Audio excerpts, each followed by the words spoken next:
তার কাছে আমি সর্বপ্রথম 10 টাকা করে রাখছিলাম সর্বপ্রথম। এরপরে জমতে জমতে আমার 70,000 টাকা হয়েছিল, সে আমাকে একবার দিচ্ছে। দেওয়ার পরে আমার এর লোকজন দেওয়া বুদ্ধি পরামর্শ দিয়েছে। দেওয়ার পরে তার কাছে আমি প্রতি মাসে জমা রাখতাম। একটা বই আছে আমার, এই বইয়ের মধ্যে 1200 প্রতি মাসে, আরেকটা বইয়ের মধ্যে 2400, আরেকটা বইয়ের মধ্যে 1000। এইভাবে করে আমি প্রতি মাসে মাসের টাকা তার কাছে জমা দিতাম। 5 বছর পরে আমার এই টাকাটি সম্পূর্ণভাবে একভাবে দিয়ে দিল। আজ পর্যন্ত আমার টাকাটা দিছে না।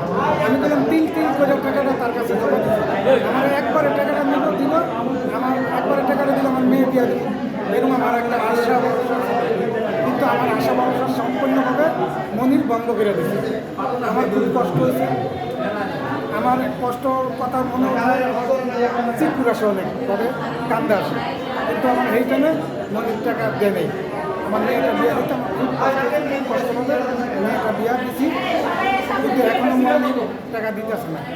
আমার 2 টাকা দিয়েছে 50, একবার দিয়েছে 50, আরেকবার দিয়েছে কিছু।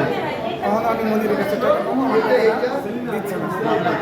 আমরা এই বিল্ডিংয়ে এখনও দল করে রাখছি। আমরা 1100 গ্রাহক, আমরা ভাই 1100 গ্রাহক এই বিল্ডিংয়ে দল করে রাখছি। আমরা আজ দেয়, কাল দেয়, পরশু দেয়, এরকম আশ্বাস দিতে আমরা আমাকে পিঠ দেওয়ালে ঠেকে আসি। পুলিশও আমাকে আশ্বাস দিতে, কিন্তু আমরা কেউ ইয়া পাইতেছি না। আমি তো খুব কষ্ট চলি ভাই। আমি শরবত বেচা খাই, আমি শরবত বেছি, আমার আর কোনো কাজ নেই।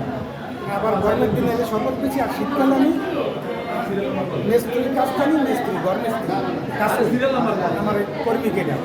এই কষ্ট করে আমি মনিরের কাছে এত বছর টাকা 5 বছর মনিরের কাছে আমি এভাবে টাকা চাচ্ছি। করোনার সময় আমার কাছে চালনা দিয়ে, করোনার সময় মানুষের টাকা উঠে, আর করোনার সময় আমার কাছে চালনা করছি। চালনা করে করোনার সময় আমি টাকা তার কাছে জমা রাখছি।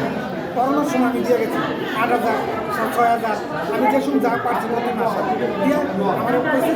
করোনা আপনার টাকাটা ক্লিয়ার হয়ে গেলে আপনার টাকাটা আপনি পাওয়া যাবেন। এইভাবে চালনা করে আমার টাকা নিয়েছে তারা। এই পর্যন্ত আমার টাকাটা তারা দিচ্ছে না ভাই। আপনাকে সহজে যদি টাকা পয়সাটা ফেরত পাই, তাহলে আমি আন্তরিকভাবে খুশি। ধন্যবাদ। তার নামে এই পর্যন্ত 150 মামলা হয়ে গেছে। 150 মামলা আমি এই পর্যন্ত তার নামে মামলা করি নাই। আমার যদি হয় তাহলে আমার মামলা করতে হবে। আমি এই পর্যন্ত